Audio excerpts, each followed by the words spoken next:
Bom, hoje a gente vai estar falando da primeira vitória do Brasil dentro dessa Copa do Mundo contra o Haiti por 3-0, no qual a gente viu uma seleção mais convincente, mas também foi contra o Haiti. Qual é o equilíbrio de emoção que a gente precisa ter dentro desse jogo? E Vini conseguindo ser o protagonista. Bora lá, vamos falar desse jogo aí, porque realmente é um misto de emoções. Para início de conversa, a gente tinha aquela dúvida do que o Ancelotti poderia estar imaginando de escalação contra esse jogo, né? A gente sabe que o time de Marrocos é uma seleção mais elevada, né, com um nível maior do que o Haiti, sem sombras de dúvidas. E claro que a partida não foi boa, mas que tenha sido um empate, como foi jogada, foi nada convincente e foi horrível de assistir, para ser sincero. A gente sabia que ia ter alterações, porque aquele time não dava para ser. Ainda mais com o Igor Thiago errando, o lado direito não funcionando direito, porque a Rafinha caía para o outro lado. E ainda a gente tinha o Ibañez que, né, não foi muito bem, perdeu desarmes e também, como eu falei, o lado direito não estava equilibrado. Então a gente sabia que ali o Danilo ia estar entrando. Eu acho que era a única certeza que a gente podia ter. De restante, era grande dúvida, né? O que ele ia estar fazendo com o Rafinha e também com o Igor Thiago, né? Quem seria os grandes titulares dessa seleção? E lá, ele veio com o Rafinha. Acredito aí que muitos não curtiram, porque o Rafinha não vem jogando bem dentro da seleção brasileira, não vem fazendo nada, né? O Igor Thiago era uma substituição bem possível, né? Só que sempre um pé atrás, né? E aí ele trouxe o Matheus Cunha, que inclusive é um grande jogador que precisava demonstrar dentro da seleção brasileira. Pode ser muito cobrado pela número 9, mas não faz esse papel tanto quanto a camisa no número. Isso pode estar gerando críticas a mais a ele, perfeito? Mas é um grande jogador que se movimenta bastante dentro de campo. Então ele faz muitas posições. Inclusive ele defende demais também. É bem importante isso. Mas nesse jogo apareceu para fazer os gols. E talvez ele poderia estar mexendo um pouco com o Paquetá, mas não, permaneceu com o Paquetá. Bom, com essa escalação e o Rafinha sendo titular, já gerou, digamos, intrigas, né? Porque realmente o que a gente vem vendo o Rafinha jogar não é nada bom. Ele não vem demonstrando nada dentro da seleção brasileira e ele permaneceu mais no lado direito, correto? E durante a partida a gente viu ele perdendo a bola, não conseguindo completar passes. Não estava uma boa partida novamente para ele. E ele sai por lesão, né? Infelizmente, a gente não quer ver nenhum jogador machucado, é claro. Mas ele sai por lesão e possivelmente, será que ele já estava sentindo alguma coisa? A gente não sabe, né? Se falou sobre isso, né? Que ele podia estar com bolhas no pé, algo em torno disso. Mas pode ser a mesma lesão que ele teve e que demorou alguns dias aí, ou melhor, semanas, né? Para poder recuperar. Vamos ver se ele vai ficar de fora. Não saiu nenhuma notícia até o momento que eu tô gravando esse vídeo. Então, cara, possivelmente para a próxima partida ele não deve estar sendo titular, deve estar entrando outro jogador. Vamos ver qual que ele vai estar escolhendo. No lugar dele entrou o Ryan. Mas enfim, já a gente fala disso. O Matheus Cunha, a gente viu que ele aproveitou demais o primeiro tempo, né? Ele estava se sentindo bem solto, estava muito participativo, cara. E é muito bom ver o Matheus Cunha assim. Uma coisa que eu falo bastante é que, como a seleção brasileira não teve um ciclo e como teve muitos testes, os jogadores não estão acostumados, seja de uma forma tática ou seja com aqueles jogadores. Eles têm que jogar o mais próximo possível que eles podem fazer dentro dos seus clubes, ok? Porque mudar assim rapidamente pode ser difícil para alguns jogadores, correto? Mas enfim, o Matheus Cunha conseguiu fazer o papel muito bem, conseguiu fazer os gols, tirou um peso, querendo ou não, e também mostrou para a torcida que ele está ali, que ele pode ser esse camisa 9 também, de movimentação, que é muito importante, correto? Lucas Paquetá também fez uma partida muito boa, conseguiu fazer vários passes, positivo também. Danilo fez um bom lateral, fez o seu, né, com a sua experiência, não apareceu tanto lá na frente, mas é o Danilo, ele tem experiência, ele sabe andar em campo, sabe aonde está, isso também é muito importante. Douglas Santos vem se demonstrando um ótimo lateral, já que ele permanece o mesmo nível, ele é consistente, e era isso que faltava dentro da seleção brasileira, né? Jogador de consistente, ainda mais lateral, e não temos mais aqueles laterais como a gente tinha antes, né? Então, ele está sendo muito bom, Tô curtindo muito esse jogador. E, cara, espero que ele continue assim, né?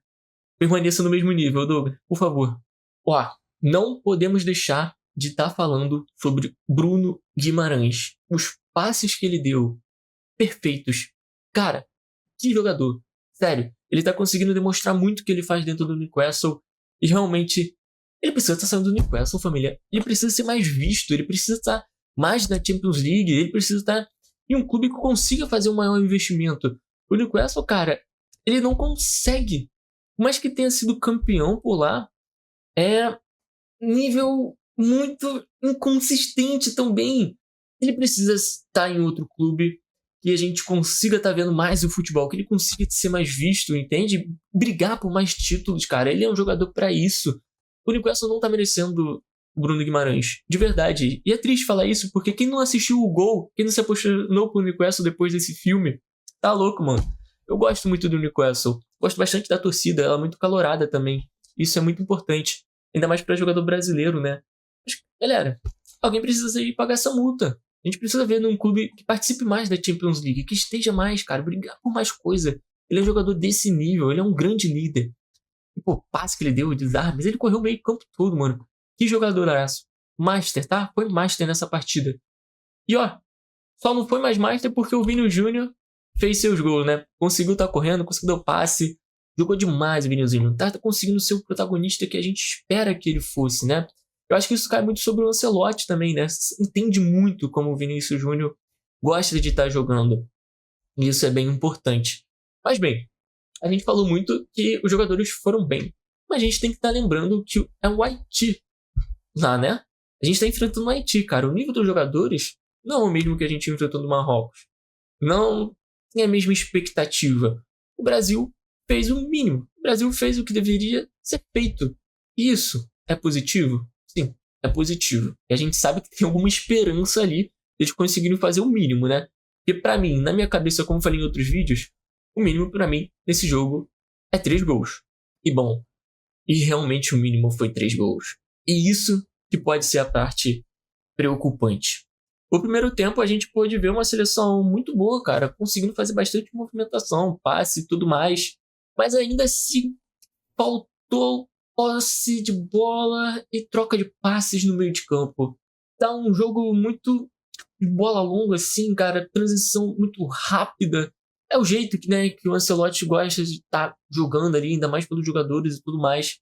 Mas, irmão, precisa ter alguma coisa diferente também, né? A gente precisa ver o Brasil com uma posse de bola no meio de campo melhor. Tá faltando isso. Porque no segundo tempo é preocupante. O Brasil não conseguir fazer gol no segundo tempo é preocupante. Porque a gente tem que estar lembrando que os reservas do Brasil é muito bom. São ótimos. São melhores que possivelmente o time titular do Haiti.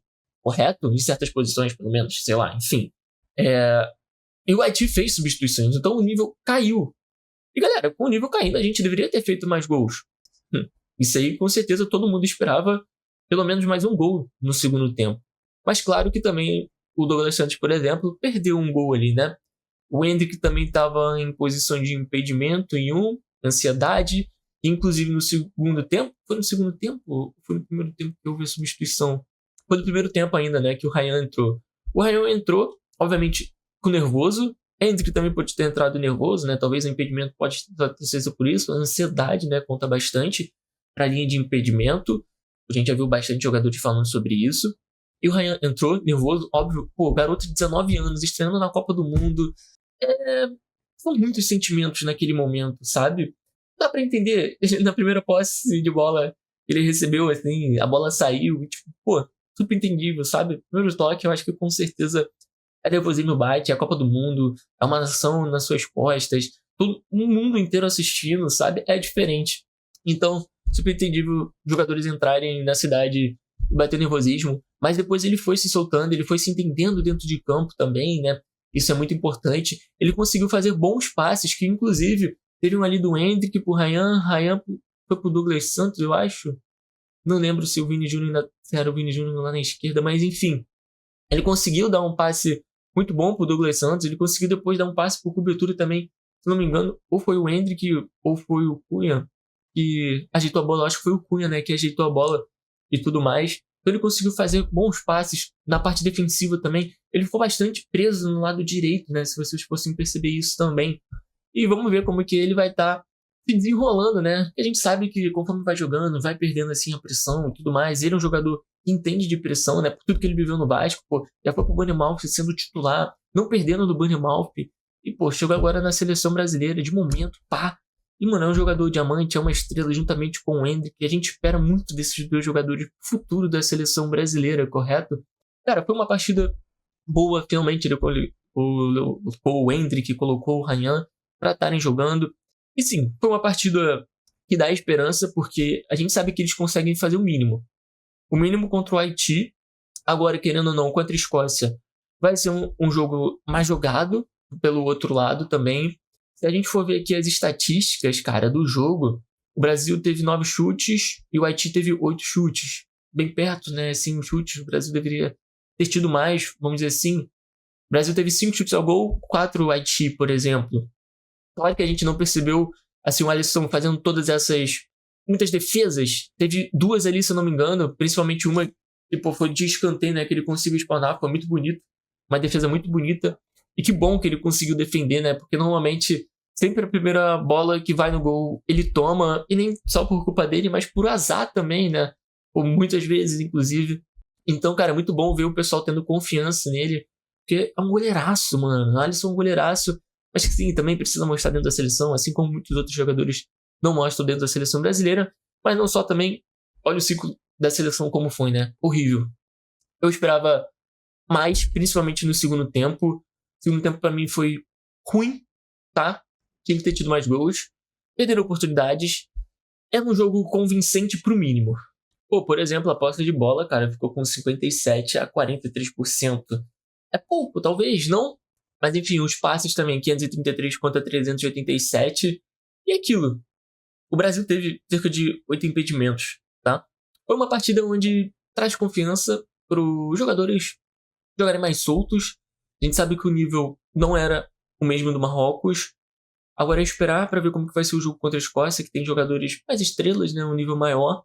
Como é que o Brasil vai estar lidando sem a bola, se vai estar conseguindo trocar mais bolas. Quem ele vai estar trazendo também para titular, já que o Rafinha não deve ser esse titular. Não tem como ele ser o titular, não tem como, cara, não tem como, ok? Será que vai estar trazendo quem? Luiz Henrique? Vai estar trazendo o Ryan? Ou ele vai estar colocando o Neymar já de titular? Acredito que não, né? Não tem como trazer o Neymar de titular já. Ele precisa estar entrando no segundo tempo. Porque ele deve vir, né, para a partida. Então é bom a gente ficar de olho nisso, né? Como que ele vai estar colocando. Acredito eu que ele vai com o mesmo campo ali de Lucas Paquetá, Bruno Guimarães e Casemiro. Dificilmente ele vai estar tirando Bruno Guimarães e Casemiro. Não acho que tem que tirar Bruno Guimarães, por exemplo. Casemiro a gente vê que, mano, tá faltando uma coisinha nele, né? Foi confirmado agora no Inter de Miami pelo Fabrício Romano. Danilo vai continuar, Douglas Santos vai continuar, Gabriel, Marquinhos, Alisson, Vini Júnior. Matheus Cunha deve estar continuando depois desses gols, né? Não tem como estar tirando ele dali também. Então vamos ver quem ele vai estar trazendo pro lugar do Rafinha, né? Isso aí vai ser interessante. O Ryan até que entrou bem, tudo mais. Mas é contra a Escócia, né? Não sei se ele vai estar trazendo algo mais experiente. Não sei. Tem que estar esperando. A gente nunca sabe o que o Ancelotti pode estar fazendo com a escalação do Brasil, né? Sempre uma vaga surpresa. Bom, se a gente for ver aqui, o Ederson, ele entrou bem, ele conseguiu se apresentar bastante, né? A gente viu algumas vezes. E também ele perdeu o gol, né? Ele perdeu o gol, o Ederson. Ele bateu com uma perna e depois bateu na outra, não foi alguma outra coisa assim que poderia ter ampliado mais o placar? Então, uma coisa pra gente ver. Danilo também entrou, Danilo. Gabriel Martinelli entrou bem também, conseguiu dar uma corrida ali e tudo mais. Conseguiu pegar umas faltas. O Endrick e Ryan a gente já falou, né? São estrelas do futebol brasileiro. E o Igor Thiago possivelmente ele vai decair, né? Dentro ali da ordem de substituição. Talvez o Brasil perdendo, né? Mais bola na área. Enfim, é uma coisa pra gente parar e analisar.